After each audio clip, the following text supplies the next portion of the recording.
Hello and welcome to the Proptech Hot Seat on iPropertyRadio with myself, Carol Talon, the show where we explore trends and technologies driving innovation across the built environment. This show is brought to you in partnership with Proptech Ireland, the hub for innovators, investors, and indeed for industry leaders. I'm delighted to be joined by returning guest in the Proptech Hot Seat today, Ralph Montague, Director of Arcdox and co-founder of the BIM Coordinator Summit. Ralph, you're very welcome back. Thank you for joining us today. Thank you, Carol. Great to be back with you and talk to Um, your audience. Ralph, we are broadcasting 5 years this month, and I'm sure in each of those 5 years you have joined us to give us an update on BIM technologies and where BIM is in terms of digital adoption of across the construction industry. But for people who might not be familiar, let's take it back a step. You might just remind our audience, Arcdox, what it is that you and your team do. Yeah, well, I suppose to give you a bit of my own background, I'm an architect and I've been practicing for 30 years in the industry, and I've seen over that period the evolution, I suppose, of the way information is produced and used through the industry. And obviously, BIM became a big part of that maybe 15 years ago when we started Arcdox.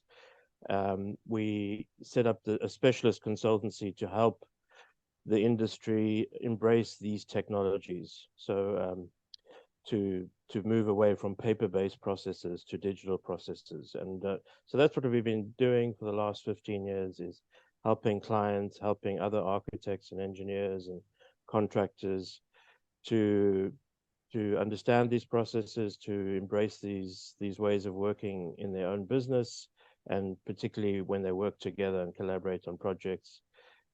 So that's our core business. I mean, it's advisory services, and also part of it is training and support, helping upskilling people uh, to work in these ways. So that's our core business. And Um, Ralph, I can remember in one of our very first conversations, you quoted a very low figure of somewhere around 8% of the industry was adopting BIM and other similar technologies. And it's a figure we're always trying to, for MMC Ireland, we're always trying to calculate the figure that of digital adoption within the industry in Ireland in the hope of being able to almost benchmark that against global, not just UK and Europe, but also kind of global performance for real estate and building performance to see where is the Irish industry in terms of its digital journey? You know, where is it? And you're never as optimistic as I am. So I think I might be surrounded, I'm a little bit my thinking is colored because I tend to be surrounded by the people who are embracing innovation and technology. And you're never as enthusiastic as I am, or as optimistic when we're trying to benchmark where Ireland is. But I'm going to ask this question coming in as we start 2024. How is the industry in Ireland doing, first of all, and then how is that in comparison to the rest of the world? yeah, well, I wouldn't say I'm not optimistic. I'm always a positive and optimistic person. It's just maybe I'm a bit realistic as well. And it's well, there's no figure. I can't give you a percentage because obviously there hasn't been any definitive studies of the industry recently anyway. But I would say in general, Ireland is well positioned.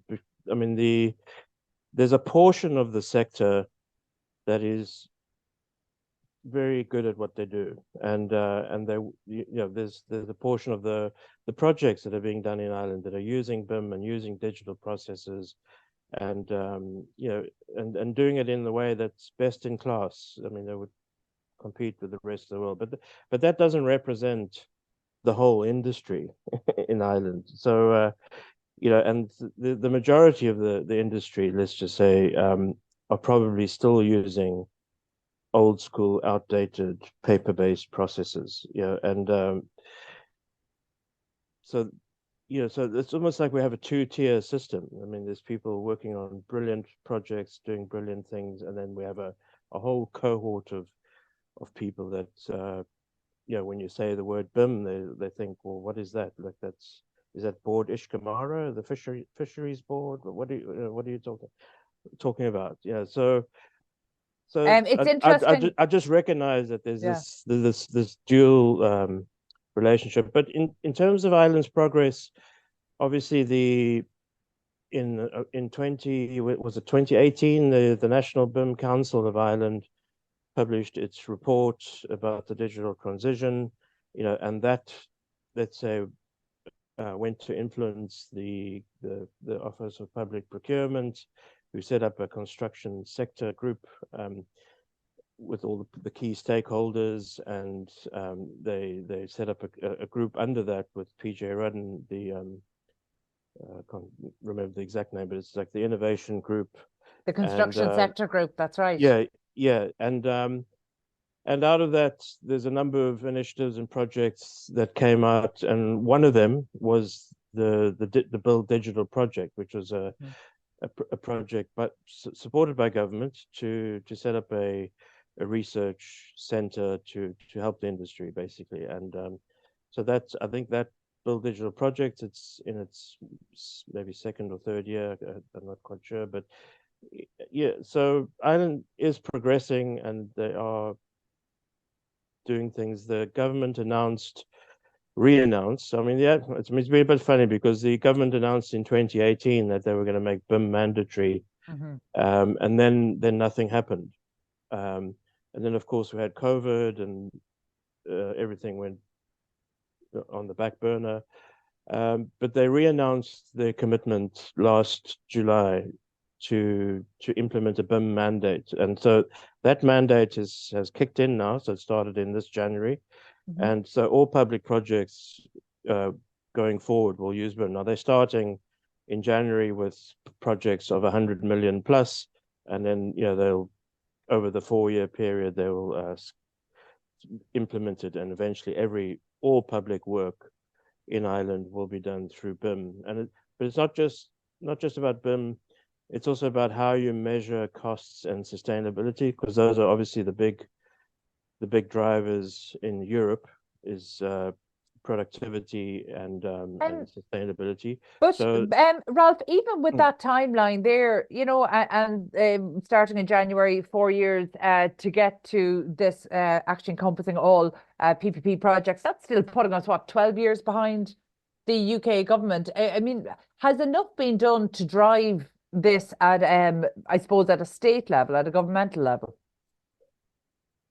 Well, see, I don't work for the state, so I can't really speak what happens behind the closed doors of government. But there's not much visibility to the public of what the government's doing. So I mean, the structure of procurement in Ireland is you have the OGP, and they sort of set the rules through the Capital Works Management Framework, and but then each of the individual departments, like the Department of Housing, the Department of Education, Transport, etc., is required to carry out those rules individually. So it's hard to tell as an outsider whether the government have a collaborative effort, or if the government is just saying, look, we're implementing this mandate and it's up to you guys to figure it out. I suspect it's the second one, because that's kind of an Irish way of doing things. Is just say, look, this regulation's coming in, you guys figure it out.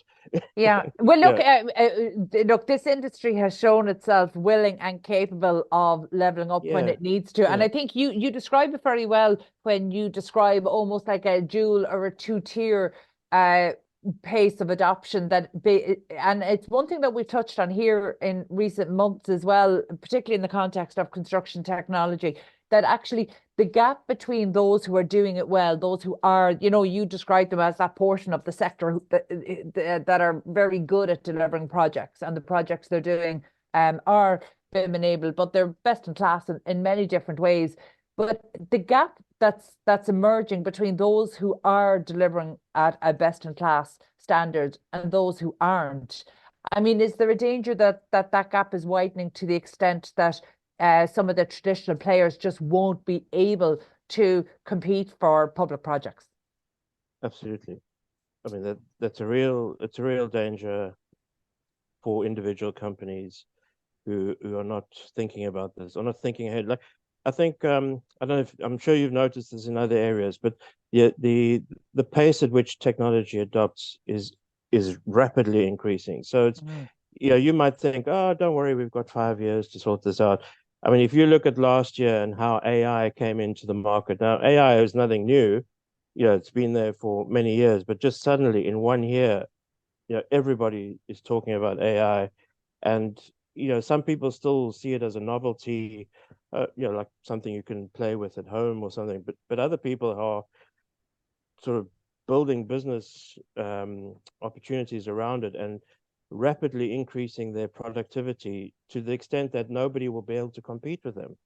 Yeah. You know, so while some people are still looking at drawings in paper formats, you know, taking like 2-3 hours to interrogate something, other people have connected all their data to a GPT, and they're literally talking to their building, like they're asking their building questions, like You see, in minutes. And the person who's dealing in the second way can't compete at all with the person who's doing it in this in a technology enabled way. So you know, but that gap, look, we know that gap is established, but I suppose what I'm really interested in is how the industry is rising up to that.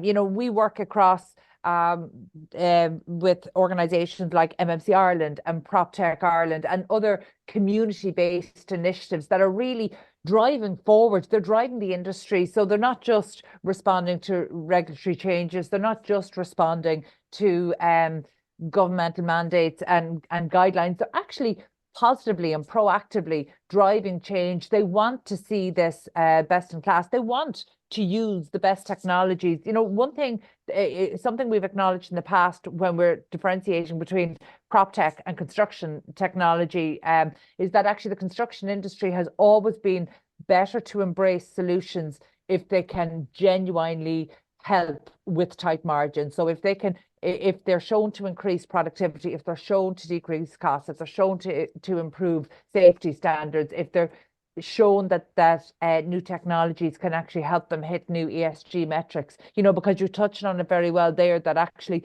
it's not just around cost, that you do have almost like that's two currency approach to construction. In the words of Bryn Griffiths in Turner and Townsend, he calls it the two currencies essentially of construction. It's cash and carbon. And data is what unifies those and actually helps make those targets achievable. So we know the construction industry will rise up, but how are you through, say, the BIM Summit, bringing people together? Yeah, well, I'll come on to that, because to me, that's always been the surprise, is that the discussion is in the construction industry, but the construction industry is involved in a very short period of a real estate property's life. You know, it's 2 to 5 years is basically its involvement. And then, you know, then it goes on to people who maintain and operate these assets for 20, 30 years. I've always been surprised that the people who have a longer term interest in physical assets don't have a more determined view about the information that's behind those assets. And so I suppose what we try to do in the last few years, build up a community to try and bring in people from outside the construction industry to the conversation. So clients, sort of what I call pre-planning consultants, people like quantity surveyors and project managers, and people who always sort of seemed on the fringes of the discussion of technology. ESG, sustainability consultants, like health and safety consultants, building operators, facilities managers, those kinds of people who were always outside the discussion, but who rely completely on information. Like you can't do a calculation about the carbon content of a building without the information. Yeah. Well, now I would say though, Ralph, genuinely, there's a huge concerted effort, maybe not so much in Ireland, but certainly across the EU. There's a new EU Building Innovation Network, EU BIM, and they're behind bringing together innovators, solution providers, and the industry together from across Europe. And actually, at the moment, it's worth pointing out to anybody listening in who is developing a solution, the Global ESG Awards, which the European Building Innovation Network is behind. That's the inaugural Global ESG Awards are actually happening in 2024. The applications are open right now, and they're going to be open until the 31st of January. And the winners will be announced at MIPIM in Cannes in 2024, in March 2024. So there is definitely an effort to bring all of this data together for building like performance. The European Commission fully understand the connection between digital and climate change. Like in the Green Deal, in all the policy that's coming out of Europe, the regulations, everything is driving towards the digitization and productivity. I mean, if you look at it from a European point of view, Europe can't compete with the rest of the world on labor costs. So it's got the most expensive labor in the world. So the only way we can compete is in being more productive with the labor, and that's where technology comes in. But also in terms of climate change, we can't keep building the same way we have for the last 100 years, because the construction industry produces more than 40% of the CO2 emissions. It uses 40% of the energy. It wastes 20% of the raw material. So it's you can't continue like that, and Europe understands that fully. So I mean, and not a lot of people are aware, particularly in Ireland, of what's coming down the track from a European perspective. For instance, the construction product regulations in Europe are changing, and basically every material will have a digital product passport associated with it. So you won't be able to buy or sell a material without digital information about it under the regulation in Europe. I think just this January, the European Union have implemented some directives around sustainability reporting and due diligence, and obviously those directives are aimed at larger organizations, but in our industry, the activity of larger organizations always involves a whole group of smaller organizations. So a small organization looking at these directives might say, well, it doesn't affect us because we're not that big. But if you work for a big organization, you'll have to feed into their reporting. So you're not going to get away with it.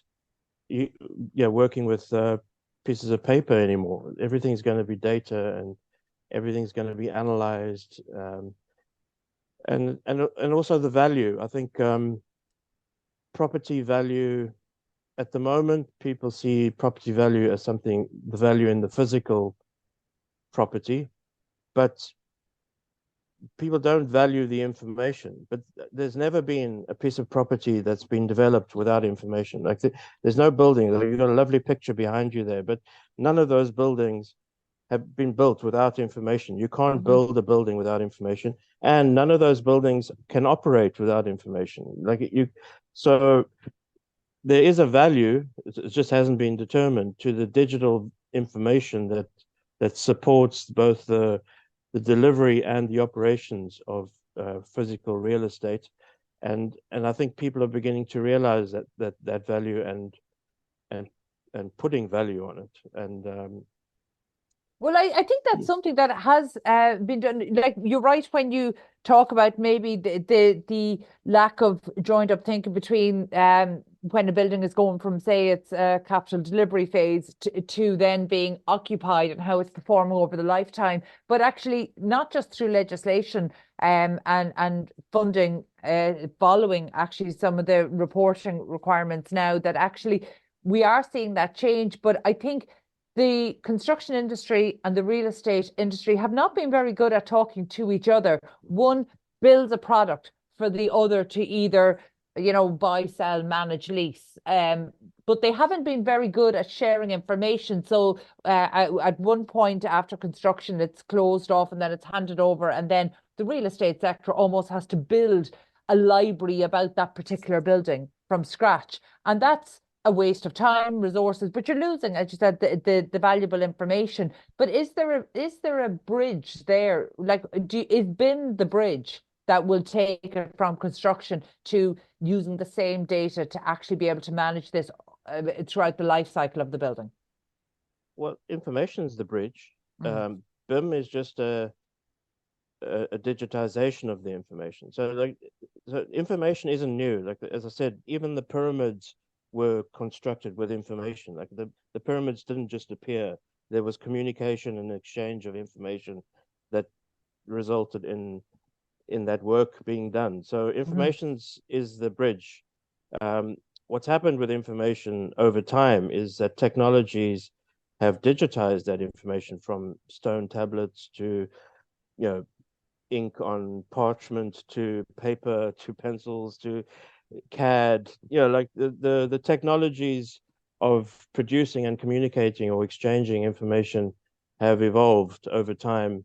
So BIM is just that where we are in terms of that involvement. And it will go further. I mean, we're at a stage now where people are connecting that information to the physical through sensors and IoT devices, and they're coming up with what they're calling the digital twin. So there's a real connection between the physical and the digital in the digital twin idea, and people are also beginning to connect the data to value. So the property value, which is held at the moment in paper documents or contracts and whatever, will be digitized. So the digital ledgers is what people are talking about for the last few years, where every real asset has a digital token of value on a public ledger that everybody can see and appreciate and trade, etc. So, but the bridge between all these things, all these fascinating ideas, is the information. So BIM isn't the problem is, and the reason why we started this community is, BIM has always been on the niche, on the outside, as if it's a nice to do thing, if you have the time or whatever. But actually, we could do without it. But actually, the reality is, you can't do without information. You can't do anything without information. So it's more central than most people would realize, and they need to get their heads around it. Everyone, I think no matter who you are. Yeah, no, that's a great way to position it. And I suppose I'm conscious of time today, so I know we only have another few minutes left. But one of the things I do want to touch on is, we talked about community, and I'm really interested to know, when we look at technology, what job the technology does is usually only part of the conversation. There's a whole cultural shift that needs to happen to actually create the change that prioritizes the digital approach. And that's something that I think maybe has been underestimated in the construction industry in Ireland. Absolutely. So you might said just it yourself. talk about talk that. to each other. Mm.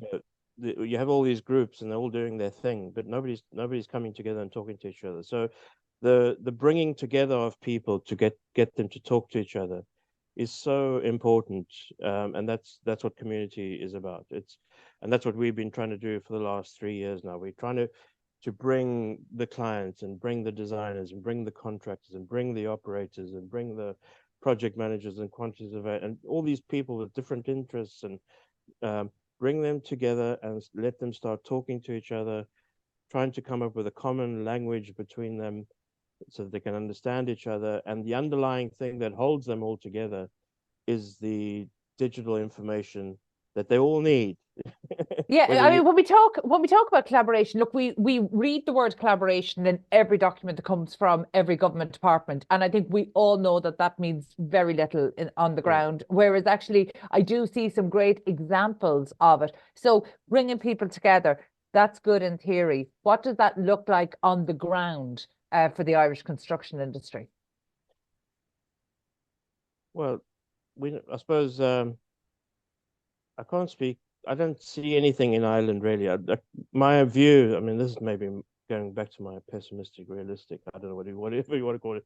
I see lots of groups. I see groups like MMC Ireland doing their thing, and Green Building Ireland doing their thing, and Lean Construction Ireland doing their thing, and yeah, I see lots of groups focused on their thing. But those groups are not collaborating. They're not coming together. They're not Do you talking. know what? They're I'm going to have to, I'm and going to have to put that myth to bed, because actually that's genuinely not the case. In fact, only before Christmas, we had MMC Ireland working with the Irish Green Building Council to deliver something, and they were both working with Construct great. Innovate in the University of Galway. So actually, and in fact, Property Industry Ireland, that's part of IBEC, was part of that as well. So we're seeing a huge breaking Well, down I'm of excited to silos hear that because that across hasn't modern been the methods of case for construction. many years. So it's Yeah. really it's exciting that that's happening eventually in this industry, that people are coming But together Ralph, and it's talking not things. But just it's not yeah, just about being exciting. The reality is this sector, this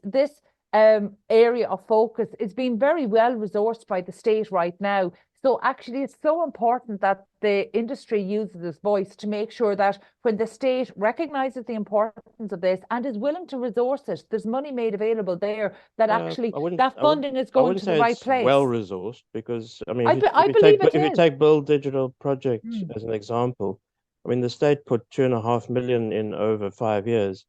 Like for the sector that delivers, is it 30 something billion um, of output each year? It's really a drop in the ocean, if Oh, in but terms of Ralph, trying to get protect. But genuinely, you're looking at one very small piece of a yeah, much wider yeah. ecosystem. And quite frankly, I'm not going to load on the criticisms that that particular project got in the media in 2023, but I really don't think that can be hailed as one of our star performers. That has not been one of the success stories out of the Yeah. journey towards innovation and digitization of the construction sector. So I Yeah. think it's really important that we But I suppose separate that what out. we've tried to do in the last few years is take more of a global approach. Mm. I mean, Ireland, we'd like to see Ireland position itself in a global context and not just be introspective. So we've tried to establish a community, a global community of people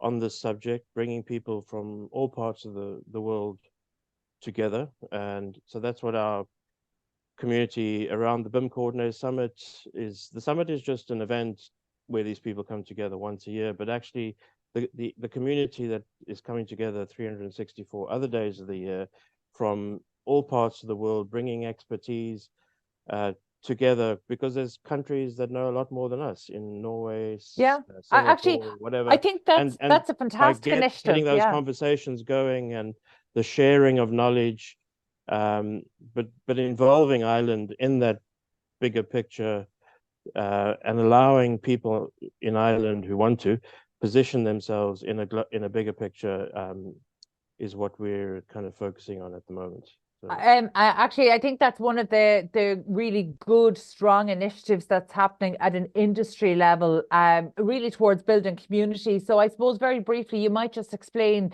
what BIM Heroes is, that particular initiative, because I think it's something that could be a really powerful tool to actually get a conversation started within the industry and help build momentum in a positive way, that we're not just responding to regulations and we're not just responding to external drivers, but that actually you've got the industry on the same page, focusing on delivering best in class. So talk to us a little bit yeah, about BIM Heroes. yeah. So BIM Heroes is about bringing leaders together. So that, I mean, the heroes, we've created this narrative of the hero, which is the type of person that is willing to confront and face a challenge and not run away from it. So it's people who like that. So we're trying to bring those type of people together, the leaders, people who are really driving innovation, driving forward. It's a small minority of the world is in that category. Like if you look Mm. at the adoption of innovation normal distribution curve, like the people who are in the sort of innovative and early adopter category are probably less than 15% of the world. Yeah, but other people Ralph, are followers, that's but we want to bring these people together. We want to get yeah, them talking to each other.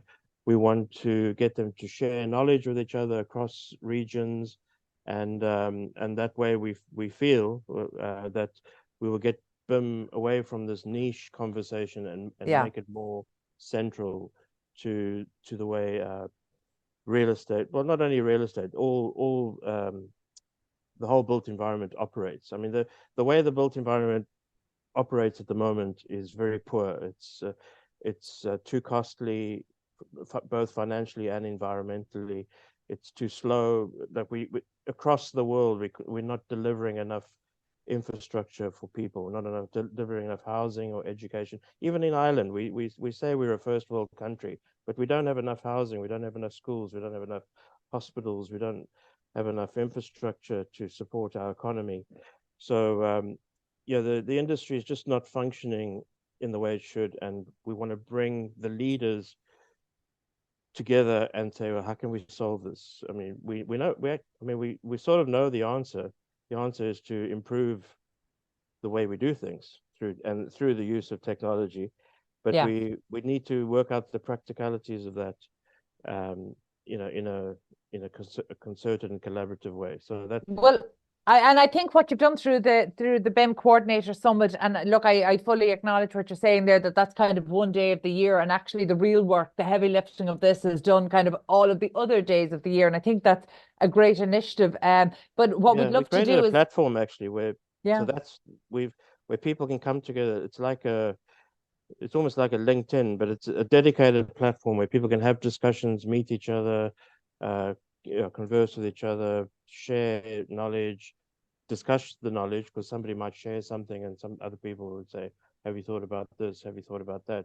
Yeah. So, and it's fascinating to see what's coming out of it. And we've purposefully tried to create a space for everyone. So there's a space for clients to discuss things like legal matters, how procurement works, etc. There's spaces for project managers, quantity surveyors. Like everybody has a place where they can do their thing, fantastic. And but other I'm people sorry, can look Ralph, in.